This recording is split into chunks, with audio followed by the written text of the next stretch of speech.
走れ明日へ続く進化の道は新たな伝説のデュエル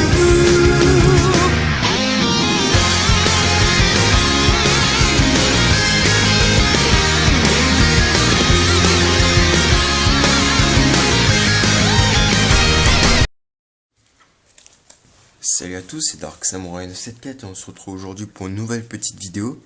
Donc aujourd'hui vidéo de deck profile Thunder. Donc c'est parti. On va commencer tout de suite avec les monstres. Donc on va commencer par la base Thunder. Donc 3 hippocampes du tonnerre. Donc c'est lui qui va les tutos tous les tonnerres du deck. À part les rayeux bien sûr. Donc ensuite 3 pas tonnerres, donc ça fait partie de la base aussi.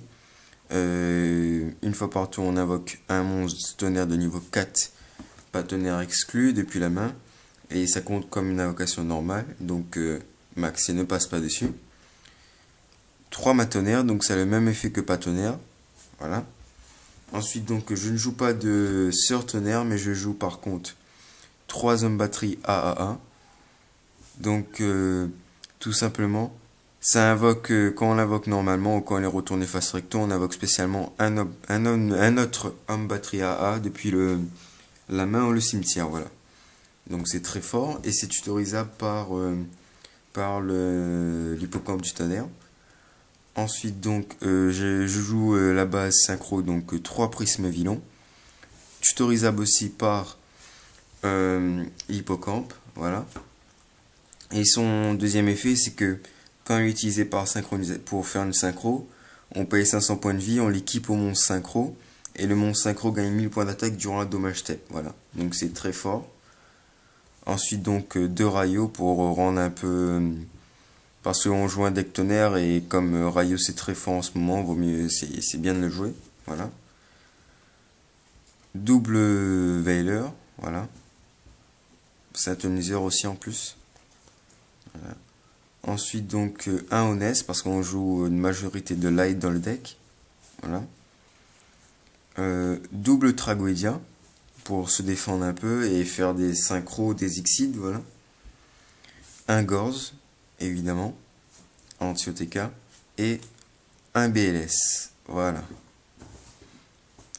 Voilà, donc ça fait au total 24 monstres si je ne me trompe pas, voilà. Donc on va passer maintenant aux magies. Donc les magies, il y a double pot de dualité pour rendre plus stable le deck, double typhon, une reborn, un trou noir violent, voilà, pas de Book of Moon, et enfin un pot d'avarice pour aller recycler tous les monstres qu'on a besoin au cimetière, voilà. Ce qu'il faut au total 8 magies, voilà, c'est pas beaucoup mais bon c'est ce qu'il faut. Maintenant on va passer au piège. Donc il y en a 8 aussi de pièges. Donc une Starlight pour Stardust et pour protéger. Un jugement, double avertissement divin, double trappe sans fond et double force miroir parce que je ne joue pas au mage torrentiel. Voilà. Donc decklist de 40 cartes, tout simplement. Voilà. On va passer maintenant à l'extra deck, donc un cafard. Voilà, parce que c'est un dark et que ça bloque un peu des decks comme prophétie et tout qui commencent à faire surface. Voilà, et aussi Dark World et aussi Chaos Dragon. Pardon. Ensuite un Utopie, donc rien à dire. Un Cowboy c'est très fort. Un Résident ça bloque Dark World et tous les decks qui jouent dans le cimetière. Un Maestroc, un papier opératif, donc ensuite un Shockmaster parce qu'on peut le faire très facilement. Et j'ai mis une deuxième Exit 4 qui faut 3 monstres, donc le Shark Drake qui fait très mal. Voilà, très très bonne carte. Voilà, donc ça fait 9 synchro total, 8 Exit de total, pardon. On va passer maintenant au synchro. Donc la plupart des synchros sont des synchros 8 évidemment. Donc Stardust pour la Starlight et on peut la faire par synchronisation aussi. Alors un Parsat, Donc cette carte est très forte dans le deck, tout simplement parce que ça permet de changer la position de combat d'un monstre sur le terrain, et contrôlé par l'adversaire bien sûr, et ça fait perdre défense. Donc en gros, si on a plusieurs monstres qu'on contrôle, on passe en attaque à un monstre qui est en défense, on tape avec l'autre monstre, et s'il y a un autre monstre en défense, ça fait perdre défense. Donc voilà, c'est très fort. Et en plus, Stardust passe à 3005 avec le prisme, lui il passe à 3006, voilà. Donc ça fait des gros tons.